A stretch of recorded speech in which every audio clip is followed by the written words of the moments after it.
ఇక్కడ కొన్ని కండిషన్స్ ఉన్నాయి. Hi viewers, welcome to this channel. So ఇక ఇందుట్లో వచ్చేసరికి ఏంటంటే ఇప్పుడు వరకు మొత్తం రిజల్ట్స్ అన్నీ డిక్లేర్ అయిపోయినాయండి. ఒక B Pharm CV second year third year తప్ప. అయితే చాలామంది స్టూడెంట్స్ వచ్చేసరికి ఏంటంటే మాకు ఇన్ని సబ్జెక్ట్స్ ఉన్నాయి, మేము గ్రేస్ మార్క్స్కి ఎలిజిబుల్ అయ్యాము, ముఖ్యంగా బీటెక్ వాళ్ళు 30-23కి ఎలిజిబుల్ అయ్యాము, మేము ఇప్పుడు గ్రేస్ మార్క్స్ అప్లై చేసుకోవచ్చా, లేకపోతే మళ్ళీ ఎగ్జామ్స్ రాయమంటారా, లేకపోతే ఎగ్జామ్స్ రాయకుండా డైరెక్ట్ గ్రేస్ మార్క్స్ అప్లై చేసుకోవచ్చా, వీటి గురించి అయితే నేను చెప్దామని చెప్పేసి వాళ్ళు అడిగిన దానికి ఈ వీడియో చేయడం అయితే జరిగింది. ముందుగా అయితే ఇంతవరకు ఈ ఛానల్ సబ్స్క్రైబ్ చేసుకున్న వాళ్ళు ఎవరైనా ఉన్నట్టయితే ఖచ్చితంగా అయితే సబ్స్క్రైబ్ చేసుకోండి, వీడియోని అయితే లైక్ చేసి షేర్ చేయండి.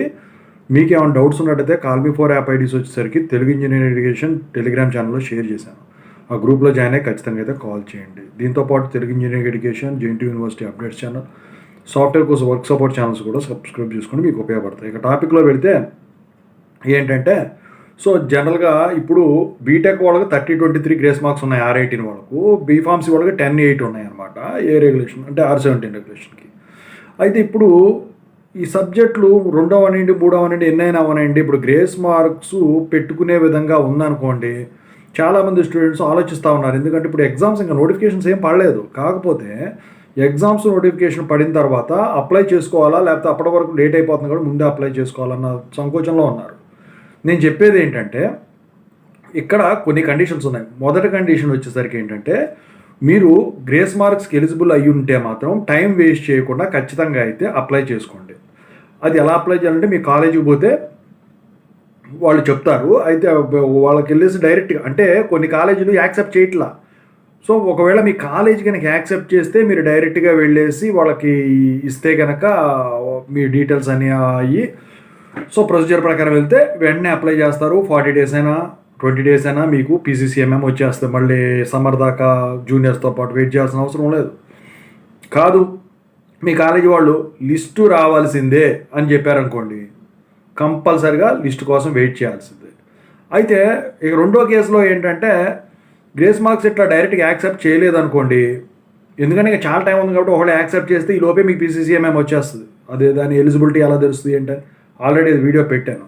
ఒకవేళ మీ కాలేజ్ వాళ్ళు యాక్సెప్ట్ చేయలేదనుకోండి, లిస్ట్ వచ్చే వరకు వెయిట్ చేస్తా కూర్చోదు. ఒకవేళ ఈ లోపు నోటిఫికేషన్ పడితే ఎగ్జామ్ ఫీజు కూడా కట్టుకోండి. అప్పుడు కనుక లిస్ట్ వచ్చింది అనుకోండి, అప్లై చేయండి. ఎగ్జామ్ ఫీజు కట్టున్నారు కాబట్టి ఖచ్చితంగా అయితే ఎగ్జామ్ కూడా అటెంప్ట్ చేయండి. ఎందుకంటే ఒకవేళ అప్పటికి PCCMM రాలేదనుకోండి, మీ రిజల్ట్స్ కూడా రాలేదనుకోండి, మీ రిజల్ట్స్ కన్నా ముందు ఎగ్జామ్స్ అయిపోయిన తర్వాత కనుక PCCMM అంటే అప్లై PCCMM రావడానికి మీకు గ్రేస్ మార్క్స్ యాక్సెప్టెన్స్ వచ్చిందనుకోండి, అక్కడ అప్పుడు మీరు ఈ ఎగ్జామ్స్ రాసిని పెద్దగా కన్సిడర్ చేయరు. ఎందుకంటే ఇన్వాలిడ్ హాల్ టికెట్ నెంబర్ అని చూపిస్తుంది అనమాట. ఎందుకంటే ఫ్యూచర్ ఎగ్జామ్స్ రావటం కాదు, అప్పటికి కూడా PCCMM రాలేదు, రిజల్ట్ వచ్చింది అనుకోండి, అయితే ఈ ఎక్కువ మార్కులు వచ్చి పర్సంటేజ్ పెరిగేటట్టుంటే మీరు అప్పటికైనా గ్రేస్ మార్క్స్ అప్లై చేయకపోతే అది క్యాన్సిల్ చేయించేసుకొని ఇది మీరు అప్లై చేసుకోవడానికైతే ఉంటుందన్నమాట. నా ఉద్దేశం ప్రకారం మీ కాలేజ్ వాళ్ళు యాక్సెప్ట్ చేస్తే ఖచ్చితంగా అయితే ఈ ఎగ్జామ్స్ కన్నా ముందే ఈ గ్రేస్ మార్క్స్కి అప్లై చేసుకోండి, బీటెక్ వాళ్ళైనా బీఫార్మసీ వాళ్ళకైనా. ఎందుకంటే 2025 పాస్డ్ అవుట్ R18 వాళ్ళు వస్తున్నారు. ఎప్పుడు ఏం చేస్తారో తెలియదు ఈ యూనివర్సిటీ వాళ్ళు. 30-23 కనుక మళ్ళీ తీసేసాను, ఎందుకంటే లాస్ట్ ఇయర్ తీయలేదు, ఇంతవరకు ఎట్లా ఉంచారు. తీయకపోతే తీసేస్తే మళ్ళీ మీరు ఇబ్బంది పడతారు. అందుకని చెప్పేసి ట్రై చేయండి. ఒకవేళ లేదు లిస్ట్ వచ్చే వరకు వెయిట్ చేయాలంటే ప్రాబ్లం ఉండదు, తీసేది ఉండదు అనమాట. ఓకేనా, అది క్లారిటీ కనుక్కోండి, చేయండి. సో ఇది చెప్దామని వీడియో చేయడం జరిగింది.